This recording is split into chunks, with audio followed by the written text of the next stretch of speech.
যে পরিমাণ মাটি দেওয়া থাকে, সেই পরিমাণ মাটি কিন্তু থেকে যায়।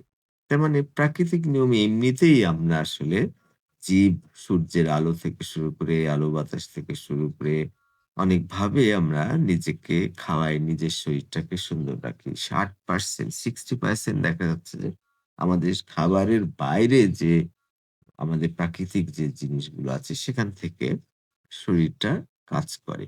তো এই যে ব্যস্ত হয়ে পড়ার কোনো মানে হয় না। এই যে দেখেন যে জোক মারার জন্য ওষুধ দিয়ে সেই মাটির মধ্যে গুলিয়ে পানি দিয়ে কত কষ্ট করে কত কিছু করে তারপরে আবার এই যে পুকুর দেখছেন এই পুকুরের চারিধারে ছিটিয়ে দিবে। এতে কি হবে? ওই জোকগুলো মারা যাবে সাময়িক। অন্য ক্রাইসিস তৈরি হবে। মাছের ক্ষতি হবে, পরিবেশটা দূষণ হবে। আর সূর্যের আলো থেকে যে খাবারটা সে মাছ খেতে পারে সেটা কিন্তু খেতে পারবে না। পরিবেশটা দূষিত হয়ে যাবে, নোংরা হয়ে যাবে। এভাবে একের পর এক আমরা প্রকৃতিকে ধ্বংস করছি। স্বাভাবিক প্রক্রিয়াকে বিনষ্ট করছি, বাধাগ্রস্ত করছি।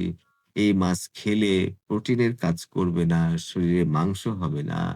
এমনকি এই যে বিষাক্ত মাছের যে জীবাণু আপনি যখন জাল দিবেন, আগুনে পোড়াবেন সব কিন্তু বিষাক্ত জিনিস যায় না। বিষাক্ত সবকিছু মরে না। ফলে ওই যে আপনি যে গরু দুধ খাবেন, এই দুধও নির্ভর করছে গরুটা কিভাবে বেড়ে উঠেছে, কিভাবে দুধ তৈরি হচ্ছে। আজে-বাজে জিনিস যদি খায় তাহলে দুধের মধ্যে সেই কেমিক্যাল গুলোর একটা প্রভাব থাকবে। ফলে অসুস্থ হবেন। ফলে দেখা যাচ্ছে যে গরুর দুধ খাঁটি হচ্ছে না, মাছ খাঁটি হচ্ছে না, মুরগির ডিম খাঁটি হচ্ছে না, মুরগি খাঁটি হচ্ছে না।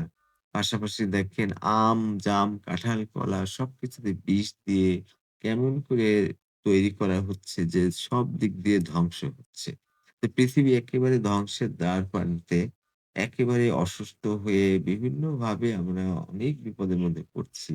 আর এই কাজগুলো যদি ন্যাচারাল পদ্ধতিতে করা হয় তাহলে মাছ ভালো থাকবে, সবকিছু ভালো থাকবে।